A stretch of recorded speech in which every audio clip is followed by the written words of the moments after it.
All right, welcome to the third week of the Peterpodcast. I'm your host, reporter Taylor Clydesdale. Over here we have Lance Anderson, also from the newsroom, and this week our guest is Mike. Hi, Michael Kidd. I'm from Peterborough Hydroponics Center.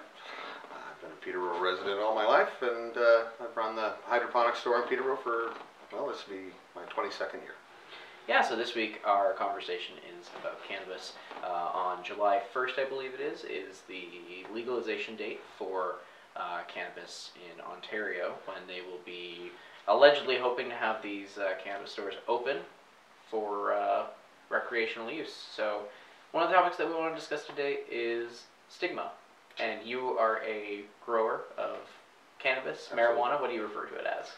Well, I prefer the word cannabis. I think it kind of includes hemp and all forms of cannabis, just rather than marijuana, which I kind of think more of just the flowers from a female plant. Mm-hmm. So I think this law is more or less going to legalize the plant in some aspects, which is a great first step. How does the law affect your business, Mike? Oddly enough, my business somewhat, let's say, caters to the black market production of cannabis. And when we think of, black market or organized crime, everything that they're crying for, I'm going to say that's really your neighbors or your friends, your kids, all the people who want to consume cannabis. It's rather expensive, so if you're going to consume it fairly regularly, it seems only practical that you might be able to grow it yourself. That's exactly how I got into the business and into growing myself. I couldn't really afford to purchase marijuana or hash at the time, which was more popular back in my younger days, which all likely came from Afghanistan and places like that. So certainly, the stigma has changed greatly. I usually find in my store that young people know everything about marijuana, and I don't need to start from the beginning of history or anything. They might tell me updates of what something new about it. Are you finding more people coming into your store now that these new laws are going to be enacted come the summer?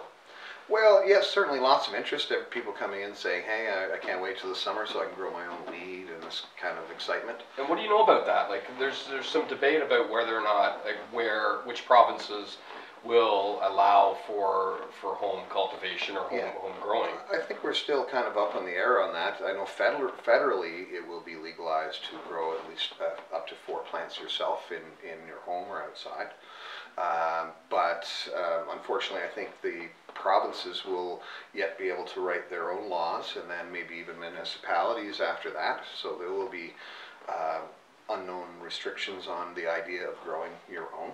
Has anyone come to you, like, calling him almost an expert in the field? Sure. You've been doing this for how many years have you been?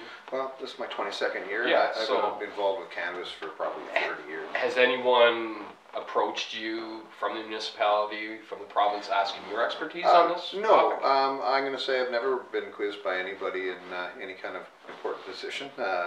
I've certainly vocalized my opinion to the mayor and Jeff Leal and Mary Monson's office, as best I can. What response do you get normally? Well, it's kind of funny that locally everyone is very receptive to all the ideas and or complaints. Until you get to the federal level, where there's quite a disconnect. I don't know if you've ever gone to a federal office and tried to voice your opinion. You can write a letter and hand it to a person, and maybe you can wait and see if you can get an appointment, which is the state I'm at right now, where then you get to see someone and hand them the piece of paper and never see them again. Yeah, kind of it's very hard to kind of get to that federal level. Yeah, you don't really feel any kind of connection with federal side, in my opinion. They just state that it's this is the way it is, or have a great little scripted response that they just generally will repeat. Great understanding, but I don't see. I don't feel the connection with the federal side like I might with certainly municipality, or maybe even at a provincial level. Well, I think a lot of that is going to come into play once they decide where they put up these dispensaries.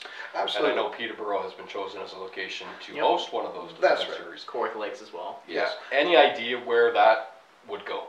Well, I thought I heard Ben would say something about Lansdowne Street or Chemung Road, and I would think that either place would be very appropriate. I would think it's probably more accessible from the south end, but yet the north end maybe needs the boost. And maybe has the property in the expansion zone. It's probably greatly affiliated with residential, so either location would be fine. I think the comical part about it is, you know, how many locations do you have to purchase cigarettes or alcohol? And this is really a non-toxic substance that we're finally legalizing it. So I don't think one store per city sounds like anything anywhere near realistic. I mean, but you cannot foresee maybe down the road there being more stores. Right. I mean, I'm going to say day by day, sometimes I'm more optimistic about things than others.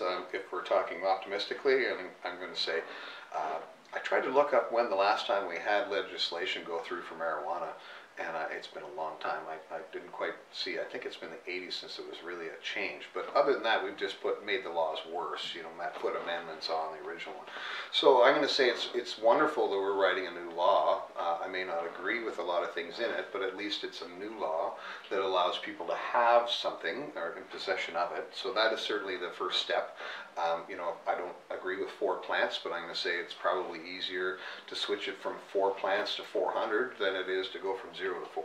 So what's it been like being an advocate for cannabis, growing your own cannabis, consuming cannabis, to see it go from something that, it was just flat out Yeah, I'm going to say illegal to what it is now? When I first started, my mother was quite shocked that her friends told her that it maybe weren't just growing tomatoes, it maybe had something to do with marijuana. Oregano. And nowadays, I mean, I'm more frustrated that I can't use the word marijuana in my advertisements or market directly to marijuana. I sell equipment to grow marijuana. I can show you how to grow marijuana. It's all illegal yet for me to actually advertise that. It's ridiculous, right? Yet they're going to sell it. Did you ever see this day coming? Well, I used to always say I'd be lucky if it was legalized in my lifetime, and I'm going to say, hey, hopefully I was wrong and I got lots of life left. But it's, so it is kind of a joyous day in that manner, and I think it's maybe a little earlier than I had maybe anticipated a few years ago. It was maybe only 4 or 5 years ago that they doubled all the laws from 7 years imprisonment for growing marijuana to 14 years. Yeah. No. I mean, how old are you, may I? I'm 50. You're 50. So I'm about half your age. I'm 24 years old. Awesome. And just from my jealous, man. Shut up. Sorry. Yeah. But just from my experience, when I was in high school and I was in university, I didn't necessarily see this coming until the Trudeau government stepped in and they started kind of, he came in on the promise of legalizing marijuana. I didn't really consider it as a possibility. I didn't think it would ever become legalized. I thought it was just one of those empty promises a politician throws out to get votes. I think, from being in the middle of seeing the costs of society that marijuana prohibition creates, I'm kind of surprised in some ways that it has taken this long.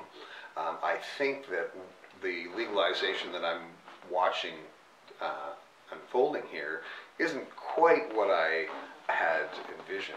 Well, are they doing it wrong, or should they be doing it another way? I think they should do it a little bit differently, absolutely. I mean, I don't think right off the bat that there should be any rules or any way that a person goes to prison for growing pot. Cannabis, should be our clothing, should be our carpets and our walls and our fuels in our car. I don't see any of this legalization really focusing on that aspect. It's really focusing on trying to, take this billions of dollars away from the black market and giving it to the government. Or giving it to the government also gives it to us too.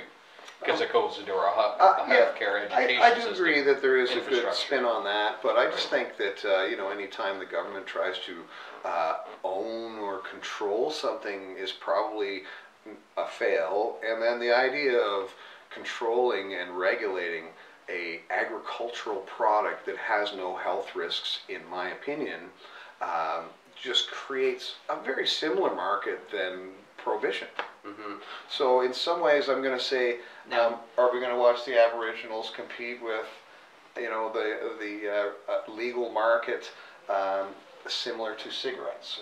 That's an obvious market that's unfolding. right in front of my eyes. Now, one of the elements that they would say, one of the advantages to the way that they're going to do it is better control, better able to make sure it doesn't get into the hands of kids or teenagers or anyone who's underage. What's your response to that? I have 2 daughters that are pretty well grown up now, and I've had cannabis around. I've grown cannabis in my home or in my buildings on my property all my life, and all their life, I should say. And if I was to quiz them even today, I'm sure they would tell you that they all tried alcohol at 12 or 13, 14 years old and are very familiar with alcohol. Not much of a desire for cannabis. One has tried it, one hasn't, so they don't seem to have any desire. See, I'm in a situation now where my kids are 13, they're going to be 14 soon. So conversations I'm having now with them are around this because they're hearing about it at school. They're hearing that it's going to be legalized. I'm trying to take the position that it is legal, and like anything else, use in moderation. That's right. Don't. I think. And wait till you're 19, which the government is suggesting that we do, much like cigarettes and alcohol. And I think that's important that there is that age limit on there to limit the use. Right? I do question that. I'm sure if you look around the world at other countries that don't have age limits for alcohol, I mean, Canada's got a 19-year-old age limit for the most part, and I think we have more alcoholism than lots of other countries that don't have any limits. I'm not saying it's a perfect so I'm not sure if that really is a grand thing. I mean, I think it creates a lot of 16-year-old kids running from the law, which was me. And I think, do we really, I'm not sure that's really a positive thing. You're not stopping them. I mean, maybe trying not to sell it to the person until they're 19 sounds like a great idea, but I mean... what would you say to a father like myself, now faced with these questions I have from my teenagers about what's coming, or what is... Well, I think, looking at things like potfacts.ca is a website I often push that has some interesting facts, not only just development of a child's brain, but driving facts, all kinds of cannabis facts that are from around the world, not just being produced by a negative Nelly kind of thing. So there's certainly lots of sides of that. I mean, when you think about it this way, the government wants to take away the business from the black market. Okay. But they're admitting that the market has already been existing and flourishing and growing, and that's why they want all their money. So really, is there not already cannabis in every school and cannabis in every car or driver or in every way of life now?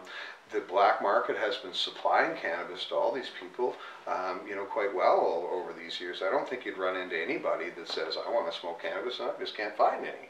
I think to finish it up, because I think we're running out of time here, do you think having it legalized will put an end to the black market? Not the way they're doing it, because they're, really they're mandating cannabis to be sold at no less than $5,000 a pound. I mean, I'm going to tell you openly that my phrase is you can spend $2,000 or $3,000 and grow cannabis for under $1 a gram forevermore. So, I just think that the difference of pricing is unrealistic. Why not create a market where young people who want to grow cannabis, who have a passion for it, grow cannabis, turn it into a small business? You look at people selling corn on the street.